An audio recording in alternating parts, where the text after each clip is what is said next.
নমস্কার বন্ধুরা, আজ আমি ডিম দিয়ে পালং শাকের তরকারি রান্না করব। তাহলে আপনারা দেখে নিন আমি কিভাবে রান্না করি। তার জন্য প্রথমে পালং শাকের পাতাগুলো কেটে ধুয়ে নিয়েছি। আর একটা কড়াইতে জল গরম বসিয়ে দিয়েছি। জলটা একটু ফুটে আসলে তার মধ্যে হাফ চামচ নুন দিয়ে দেব। এবার কেটে রাখা পালং শাকের পাতাগুলো এর মধ্যে দিয়ে 2-3 মিনিটের মতন সিদ্ধ করে নেব।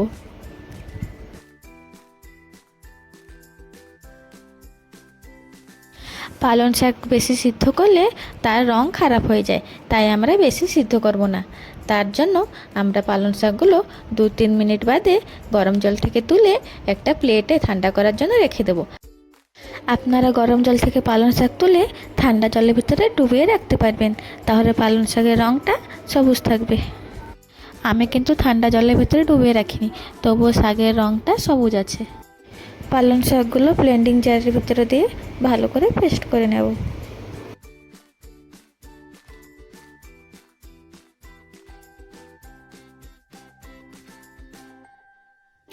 পালং শাকটা পেস্ট হয়ে গেছে।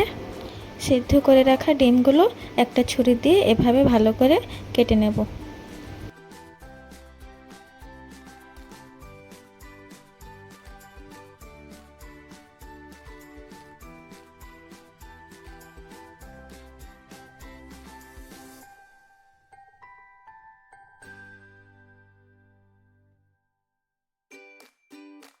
ডিমের মধ্যে হাফ চামচ নুন আর হাফ চামচ হলুদ গুঁড়ো দিয়ে ভালো করে মাখিয়ে নেব।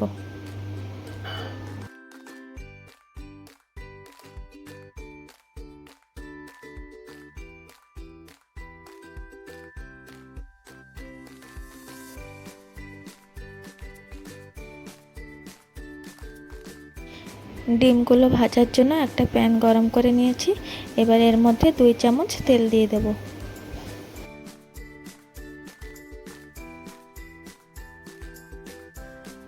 তেলটা গরম হয়ে গেছে। এবার মাখিয়ে রাখা ডিমগুলো এই তেলের মধ্যে দিয়ে ভালো করে লাল লাল করে ভেজে নেব।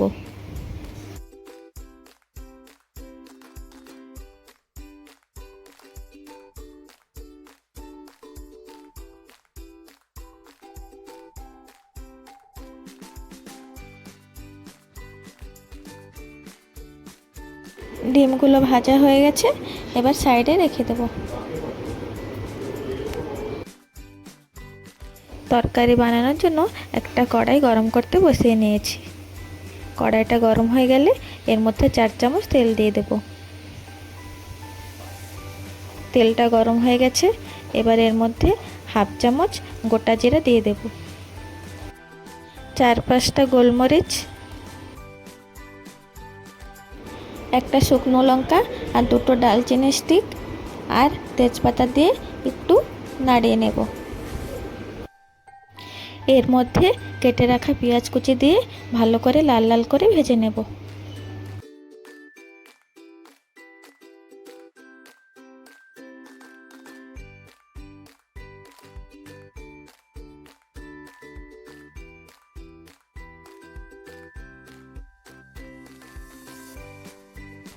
পেঁয়াজের রঙটা চেঞ্জ হয়ে গেছে। এবার এর মধ্যে আদা রসুন বাটা দিয়ে ভালোভাবে কষিয়ে নেব।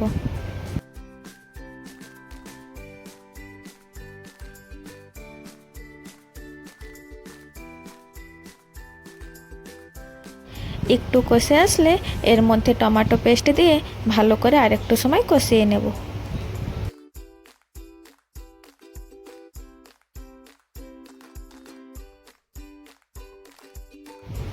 মশলাটা ভালোভাবে কষানো হয়ে গেলে এর মধ্যে 1 চামচ হলুদ গুঁড়ো, 1 চামচ লঙ্কার গুঁড়ো, 1 চামচ জিরের গুঁড়ো, 1 চামচ ধনের গুঁড়ো আর স্বাদ মতো নুন দিয়ে ভালো করে মিক্স করে নেব।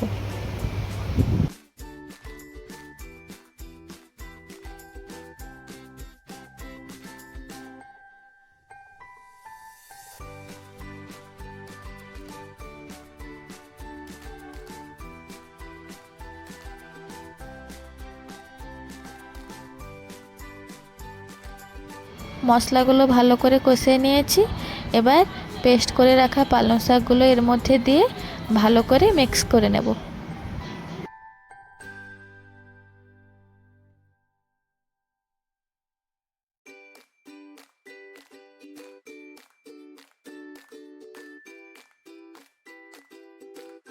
মশলার সঙ্গে পালং শাকের পেস্ট 2-3 মিনিট অবধি ভালো করে কষিয়ে নিতে হবে।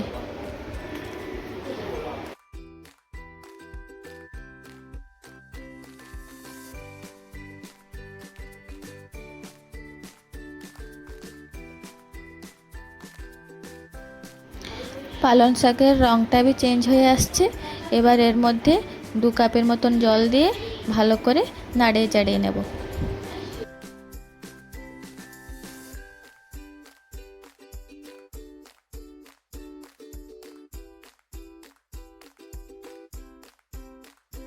তরকারি ঝোলটা কিছু সময় ফুটিয়ে নিয়ে এবার আরেকটু নাড়িয়ে চাড়িয়ে নেব।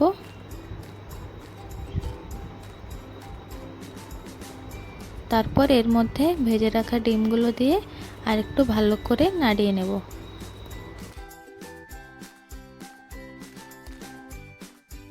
ডিমগুলো গ্রেভির সঙ্গে ভালো করে মিশিয়ে নিয়েছি। এবার 4-5 মিনিটের জন্য ঢেকে রান্না করব।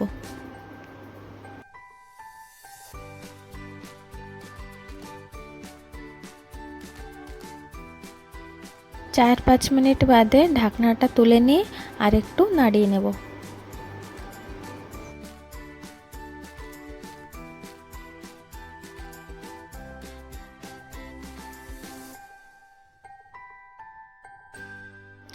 এবার দেখুন তরকারিটা হয়ে আসছে। এবার এর মধ্যে 1 চামচ গরম মশলা দিয়ে আরেকটু ভালো করে নাড়িয়ে চাড়িয়ে নেব।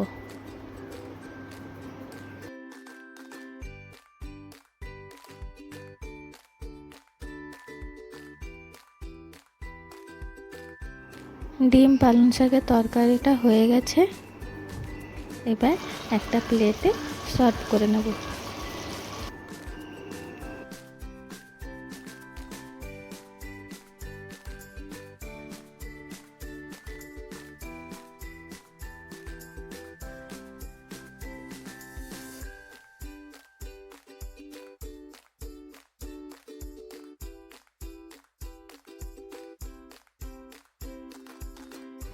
দেখতে যেরকম লোভনীয় লাগছে, খেতেও খুব দারুণ। একবার ডিম পালং শাকের তরকারি এভাবে বানিয়ে খাবেন, আপনাদের খুব ভালো লাগবে।